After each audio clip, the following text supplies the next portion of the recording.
नागपुर शहर में कचरा संकलन करने वाली कंपनियों से जुड़ी अनियमितता की रिपोर्ट को लेकर शनिवार को मनपा की विशेष सभा हुई। इस सभा में चर्चा के बाद महापौर ने इस मामले के लिए गठित समिति की सिफारिश के आधार पर दोनों कंपनियों को टर्मिनेट किए जाने का निर्देश दिया। हालांकि आज की चर्चा के दौरान भी प्रशासन कंपनियों को एक और मौका दिए जाने के पक्ष में खड़ा दिखाई दिया।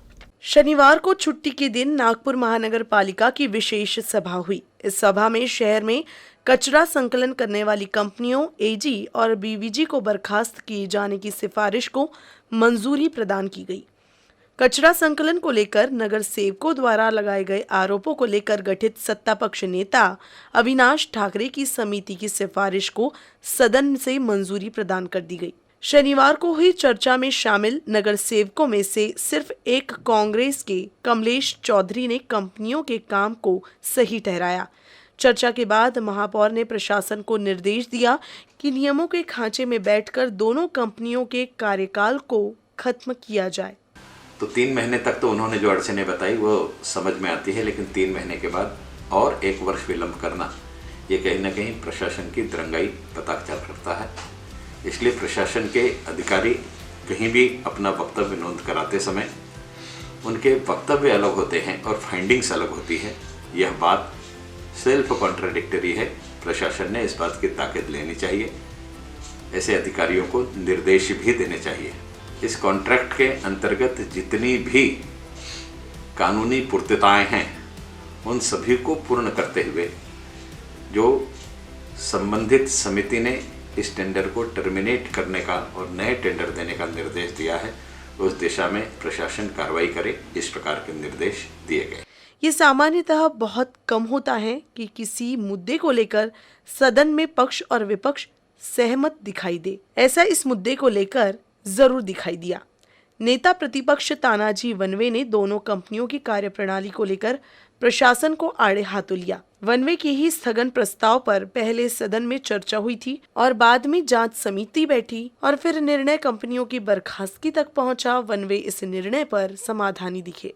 अनेक नगरसेवकांनी आपले आपले मत सादर केले आणि त्या अहवालामध्ये जे सर्व बहुकश नगरसेवकांचा या कचरा कंपनीचा विरोध पाहता सर्व नगरसेवकांनी यांचा कॉन्ट्रॅक्ट रद्द करण्याची मागणी केलेली आहे। म्हणून त्यावर लीगल ॲडवायझरनी सविस्तर सिनियर ॲडव्होकेट्सनी पूर्ण सविस्तर अहवाल सादर करून या कंपनीचा कॉन्ट्रॅक्ट त्वरित रद्द करावा आणि यांच्यावर कारवाई करावी अशा प्रकारची समितीने जी शिफारस केलेली आहे ती सर्वानुमते मान्य करण्याचा माननीय महापौरांनी निर्देश दिले आणि त्यांनी सिनियर काउन्सिलचा सल्ला घेऊन पुढे या कंपनीचा ज्याप्रमाणे उद्या आपण अडचणीत येऊ नये या पद्धतीने त्यांनी निर्देश दिले, कडक कारवाई करावी अशा प्रकारची मागणी मी सभागृहामध्ये केलेली आहे आणि जो चौकशी समितीने जो अहवाल सादर केला है त्या अहवालाचं मी स्वागत केलेलं आहे।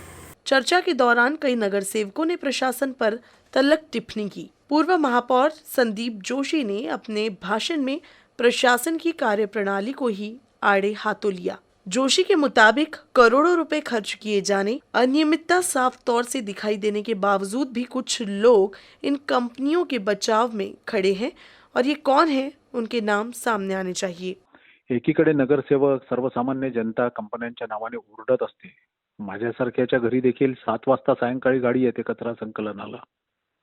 अशी स्थिती असताना अधिकारी हे म्हणतात की समाधानकारक स्थिती आहे। झोन क्रमांक 1 चे अधिकारी, 2 चे, 10च्या 10 झोनचे अधिकारी समाधानकारक स्थिती आहे असं कसं म्हणू शकतात।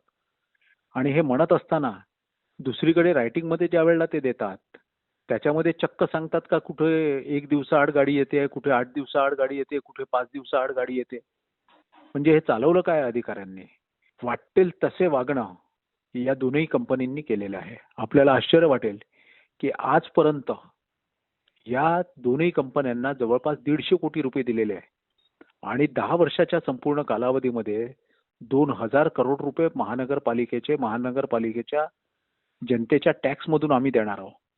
आणि मग तुमच्या आणि आमच्या पुढच्या पिढ्या तुम्हाला आणि आम्हाला कधीच माफ करणार नाही की अशा कंपन्यांना जर तुम्ही जर पुन्हा कायम ठेवलं, त्यांचे नेहमीचे नियम नियमाला धाब्यावर बसवून ठेवलेले जर कामं बघितले तर त्यांना या शहरातून हद्दपार करण्याशिवाय गत्यंतर नाही. सदन में चर्चा के बाद महापौर ने मनपा पैनल के कानूनी सलाहकार वरिष्ठ अधिवक्ता सी कप्तान की सलाह लेकर तुरंत बर्खास्तगी का काम शुरू करने और नई कंपनियों को नियुक्त किए जाने की प्रक्रिया शुरू किए जाने की बात कही, मगर प्रशासन दोनों कंपनियों को अब भी एक मौका दिए जाने के पक्ष में खड़ा दिखाई दिया.